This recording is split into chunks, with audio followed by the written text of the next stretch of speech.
c'est Viridiana, je suis ravie de vous retrouver pour cette nouvelle vidéo. Aujourd'hui, nous allons parler couture comme d'habitude. Vous pouvez me retrouver aussi sur Instagram avec le pseudo ViriOrGladeOfLife. J'ai un site internet vogel.fr et je suis coach couture pour Urban Ferry. Je réponds en commentaire sous les formations.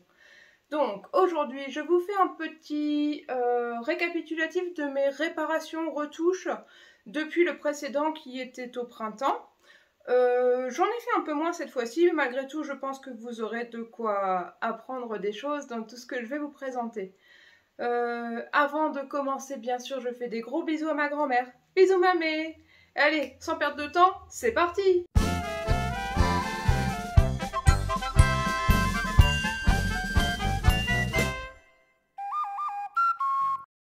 Un client vient de m'amener un chapeau sur lequel il va falloir que je change le ruban en refaisant les mêmes plis autant que possible et en récupérant le petit avion ici. Si j'ai bien compris, ce chapeau a énormément de valeur sentimentale. Donc j'ai beaucoup de poids sur mes épaules. Vous voyez, il a dû être pas mal porté parce que le tissu originel était plutôt rouge. Voilà. Et il est maintenant tout passé. Donc le tissu qu'il m'a confié pour changer ce ruban, c'est ça. Petite cotonnade, toute bête. Donc je vais commencer par démonter tout le ruban et puis voir ce que je peux faire pour le changer. Et bien sûr, pour ça, j'ai 24 heures.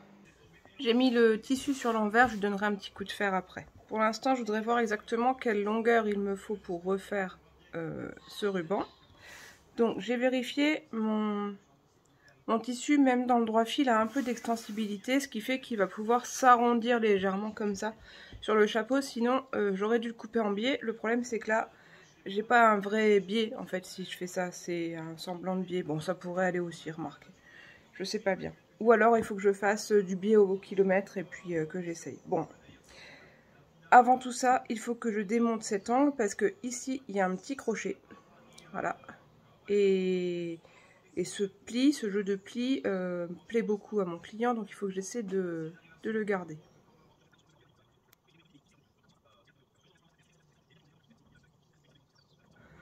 Ok, d'accord. Donc le crochet est accroché sur deux des plis et le troisième pli fait tout le tour pour protéger. Hop, et cacher. Pas très compliqué, ça roule. Il faut juste pas mal de longueur en plus. Et a priori, je vais même pouvoir récupérer ce crochet si je souhaite. Est-ce que c'est nécessaire? Bah oui, ce sera quand même vachement plus discret que de coudre. Donc essayons de récupérer ça.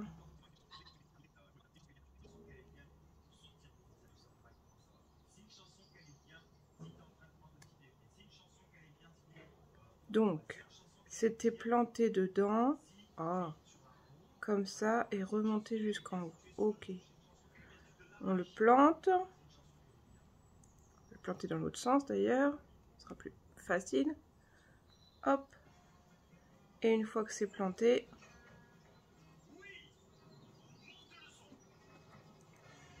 on le remonte. Eh ben, ça va pas être si facile. Voilà. Je m'entraîne, hein. Ce sera... Voilà. Et avec ce qu'il reste de ruban, on fait tout le tour une fois et on descend. Et là, je n'aurai plus qu'à le coudre un petit peu par l'intérieur ici. Et ça bougera pas. Il faudrait que j'arrive à le cacher plus que ça. Donc à le planter un peu plus bas. Ok. Bon, maintenant que j'ai ma longueur totale, enfin, je vais la mesurer. Je vais pouvoir couper mon tissu. Alors, 60 cm, encore 17, 77 cm, super. Et en largeur, il me semble que j'ai mesuré 8 cm. 1, 2, 3, 4, 5, 6, 7, 8. 8 cm. 8 sur 77, c'est parti. 1, 2, 3, 4, 5, 6, 7, 8. Donc, ici, ça fait 60.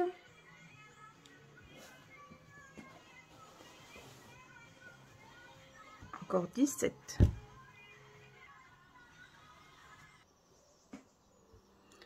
5, 10, 15, 17, ok. Et au droit maintenant.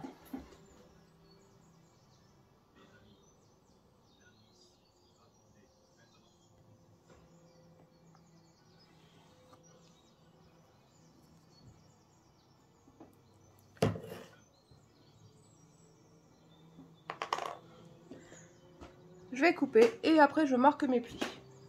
Voilà, j'ai coupé ma bande de 77 par 8. Maintenant, je vais commencer par former les deux remplis de chaque côté ici, d'1 centimètre. Pour ça, je trace un trait à 2 cm du bord.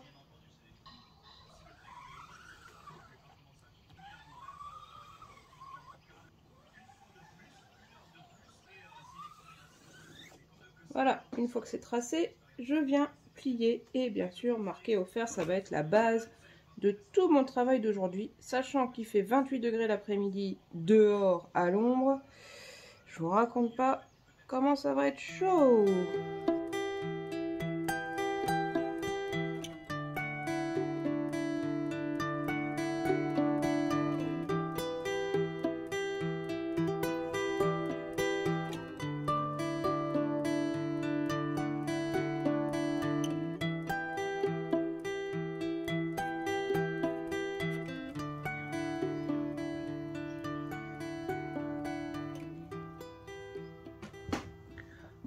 Une fois que ça c'est fait, je vérifie. En principe, j'ai 6 cm. Ouais, un tout petit peu plus, donc ça va le faire. Et maintenant, je forme mes plis.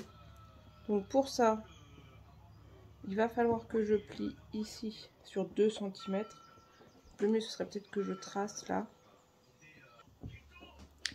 Voilà, donc le premier rempli, je vais le faire dans ce sens-là. J'ai pas tracé sur l'extérieur parce que je veux absolument pas qu'on voit de traces. C'est pas quelque chose qui va être lavé, donc faut pas se planter.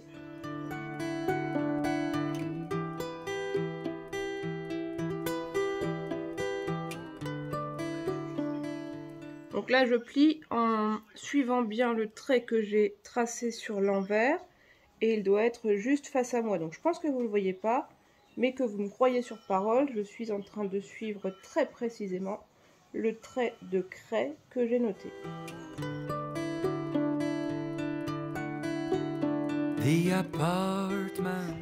Ok, donc là j'ai fait ce pli là. Donc maintenant il va falloir que je plie quelque chose comme ça. Ok. Conclusion. Il faut que je fasse un trait à 2 cm ici. The apartment became blue as deep as the North Sea. Boats hanging from the ceiling, postcards from Italy, letters from far. Millie. Ok, donc là j'ai ça et j'ai ça. Il m'en manque encore un. Et ça va être chaud patate, hein. The apartment became red, as strong as a warm heart. Sleepless nights under the roof, kisses floating in the air.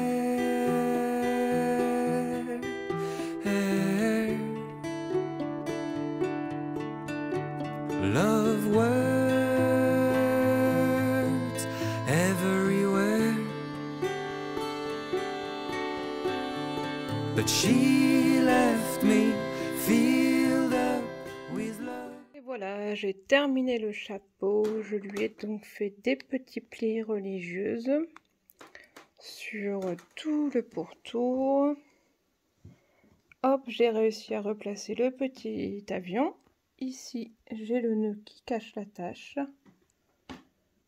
Et ben, je trouve que c'est pas mal. Et donc, tout a été cousu à la main au point invisible ici. Qui sont bien invisibles d'ailleurs, on les voit pas du tout. Ah si, là, là on voit un tout petit peu de fil. Voilà, comme ça ne bougera pas. Ça restera bien en place. Je me suis mis devant une petite série Netflix pour faire la réparation suivante.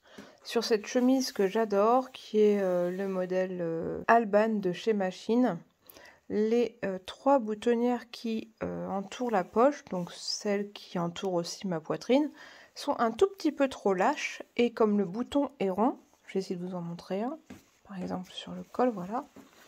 Le bouton est rond, la boutonnière étant un tout petit peu lâche, et ben ça s'ouvre régulièrement. Donc je vais juste prendre un fil blanc et refermer un tout petit peu mes boutonnières là sur le bord pour que ce soit un tout petit peu plus difficile à mettre et que ça ne s'en aille plus. Allez, je regarde mon film et je fais ça tranquillement. Bon, hier soir, une autre cliente m'a ramené tout ça. Bon, alors, il y a 3 pantalons identiques, le vert, le noir, le bleu, ce sont exactement les mêmes, des pantalons à pont comme ça. Qui sont un petit peu grands au niveau de la taille. Donc la solution qu'on a trouvée avec la cliente, ici c'est un simple rempli, donc je vais ouvrir la ceinture et à peu près à ce niveau-là, je vais coudre un élastique qui sera environ 4 cm plus court que la taille et je le fixerai ici.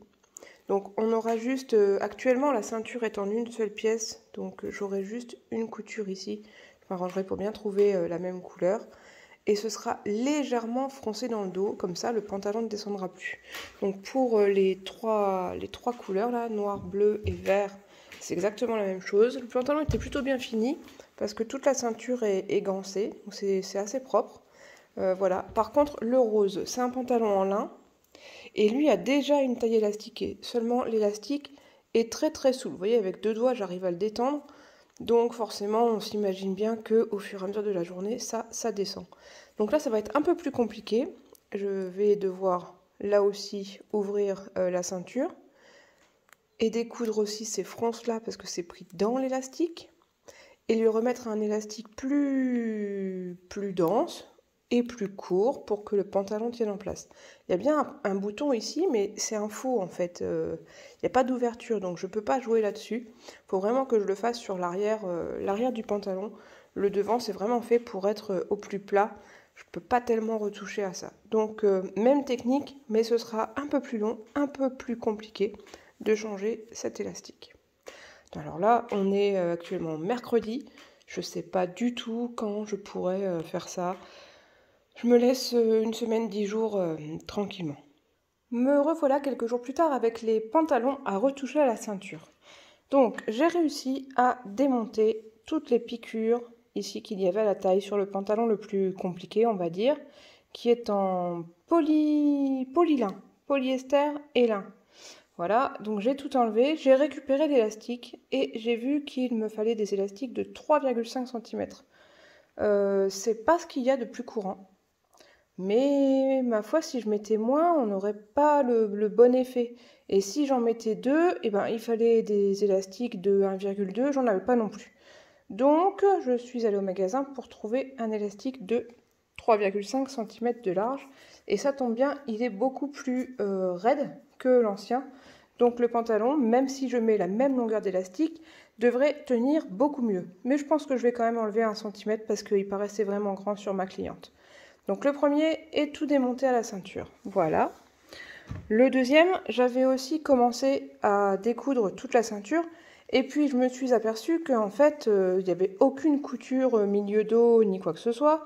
Donc j'ai fini par ne découdre que l'endroit qui m'intéressait là, sur quelques centimètres, sur 5-6 cm. Donc de ce côté-là un peu plus, ici 5-6 cm. Et pour les pantalons suivants, eh bien même chose, je n'ai décousu que sur quelques centimètres de chaque côté de la taille, là où je vais coudre l'élastique. Donc ce que j'ai convenu avec la cliente, c'est que je glisse un élastique et je le couds dans le prolongement de la couture côté du pantalon. Hop, là je maintiens l'élastique et pareil, à côté du pont, ici, je maintiendrai l'élastique. Voilà, comme ça, ce sera relativement discret sur la ceinture et ça devrait bien tenir. Et donc, sur le noir, même chose, j'ai décousu uniquement les quelques centimètres qui m'intéressaient. Qu'est-ce que j'ai ici? Bon, c'est juste un poil. et quelques centimètres là, et je viens de tester, mon élastique rentre bien dans la coulisse qui fait 3,6, 3,8, donc ce sera nickel, ça ne bougera pas. Et ben du coup ça devrait être assez rapide, je n'ai qu'à mesurer la longueur d'élastique qu'il me faut, le glisser à l'intérieur et piquer tout ça. Voilà, j'ai terminé le premier pantalon, j'ai choisi de commencer par celui qui était à mon avis le plus difficile. Donc j'avais tout démonté, hein, je vous ai fait voir la dernière fois. Et puis j'ai remis un élastique qui rentre pile poil à la bonne place. J'ai cousu en bas, puis j'ai fait une piqûre au milieu, comme il y avait déjà, pour que tout tienne bien en place. Et voilà, je viens de terminer les autres pantalons. Donc j'ai comme prévu glissé un élastique dans la ceinture, que j'ai fixé sur le côté par quelques points, si possible de la même couleur. Là sur le vert c'est un tout petit peu trop clair. Mais bon, je pense que ça ira. Et puis j'ai refermé les petites ouvertures que j'avais sur le côté. Donc les élastiques que j'ai posés font 4 cm de moins que la ceinture. Donc c'est un tout petit peu vaguelé, mais ça ne fait pas des fronces. Par contre, je pense que ça évitera au pantalon de descendre. Donc là c'est pareil, sur le noir, j'ai fait une petite piqûre, hop, très discrète. Et j'ai refermé à l'intérieur. Et sur le bleu, et bah tout pareil, là c'est pareil, j'ai trouvé un super bleu qui allait bien. Et à l'intérieur tout est fermé, donc ça fait 4 pantalons tout modifiés pour ma cliente. Je l'appellerai ce soir pour qu'elle vienne les chercher. Voilà, je suis satisfaite de mon travail. Ce soir nous sommes invités et pour mes hôtes j'ai choisi de faire des petites trousses que j'ai brodées moi-même. Donc voilà, pour la petite fille j'ai choisi cette... c'est pas une licorne, non, c'est juste un cheval que j'ai brodé sur un tissu d'ameublement. Je vais juste mettre un petit entoilage derrière pour que les fils ne soient plus apparents. Et voilà. Pour la maman qui aime beaucoup la Bretagne, j'ai brodé ce phare. Et je vais lui faire une trousse qui s'ouvre en grand sur 3 côtés. Voilà. Et pour le petit garçon, j'ai choisi, hop hop hop, je l'attrape, la silhouette d'une voiture, parce que je sais qu'il aime les sports automobiles. Voilà. Eh bien, je vous fais voir, après mon travail, à quoi ressemblent les petites trousses. Et voilà, j'ai fini les 3 trousses. Voici celle de la jeune fille. Hop. Donc, pas de couture en bas et pas de zip sur les côtés. Juste un zip en haut. Pour la maman, là, pas de couture en bas et j'ai un zip qui fait 3 côtés. Voilà, je suis assez contente de mes angles, c'est propre. Et pour le garçon, là j'ai une couture en bas et le zip fait aussi 3 côtés. Voilà. Quand on ouvre ici, c'est vraiment tout plat. Et à l'intérieur, bon bah, c'est fini. Donc comme elle n'est pas doublée, on voit un peu les bords apparents, mais c'est pas bien grave. En tout cas, les bords de zip ne peuvent pas se coincer dans le zip. Et ça lui fait une belle grande ouverture. Voilà. Je suis satisfaite, je verrai ce soir si ça plaît à nos hôtes. Souvenez-vous, au mois de décembre, j'ai cousu tous les cadeaux de Noël pour ma famille, y compris ce pull Titus que j'ai cousu pour mon papa. Il me l'a ramené récemment parce que dans le dos, au niveau de l'encolure, ça formait une boule quand il le portait, parfois un petit peu gênante. Donc il l'a essayé avec moi, nous avons placé des épingles et je vais essayer de démonter et couper tout ça. Ça y est, c'est fait. Ça a été super rapide. J'ai donc démonté tout le surjet, coupé ce qu'il y avait en trop par rapport à ce qu'on avait épinglé, et le résultat est tout à fait correct. Voilà donc une chemise que je vous avais présentée pendant le upcycling de printemps et que je n'ai pas eu le temps de retoucher. C'est pour mon fils Loïc, le deuxième. Je viens de lui réessayer. Au niveau des épaules, je n'aurai rien à faire. Et en fait, il y a uniquement sur le bas que je vais devoir raccourcir un petit peu cette chemise. Alors tout simplement, je vais couper l'ourlet existant et je vais faire un double rempli, donc un ourlet de 2 fois 1 cm. Allez, c'est parti!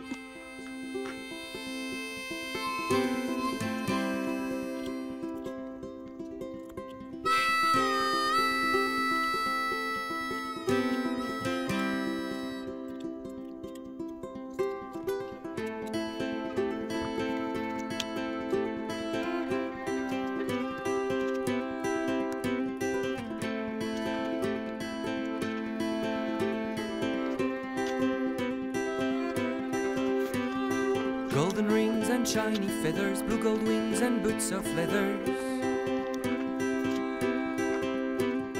Many endless nights along the red light burn. Here they all smile the same way, giggling till they cry.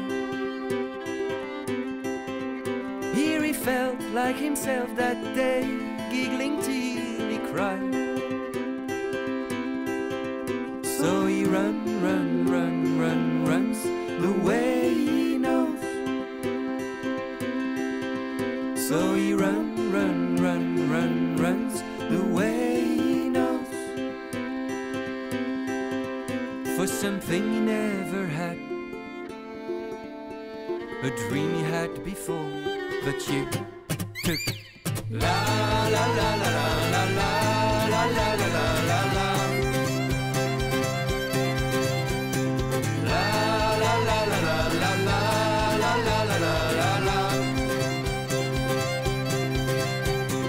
Come the morning, come the truth and all the glittery lights.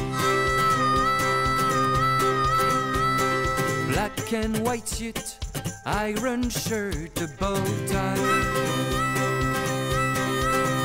Here they all smile the same way, giggling till they cry. Here he felt like he...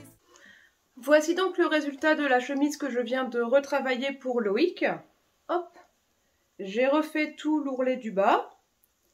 On a ainsi réduit la longueur de la chemise de environ 2,5 cm. Ça change tout. C'est 2 fois rien, mais ça change tout. Ça m'a pris environ 10 minutes à tout casser, et encore parce que j'ai repassé les 2 remplis. Mais sinon, ça va super vite et ça change complètement l'allure de la chemise. Donc, je suis ravie d'avoir fait cette retouche. Bon, il n'y avait pas énormément de choses cette fois-ci, mais j'espère que vous aurez quand même appris des petites choses pour la retoucherie et que ça vous a ouvert le champ des possibilités de ce qu'on peut faire en couture.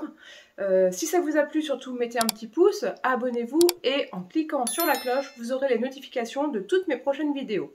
J'adore aussi vous lire en commentaire et répondre à tout le monde, donc n'hésitez pas à me mettre un petit mot, ça me fait toujours très plaisir.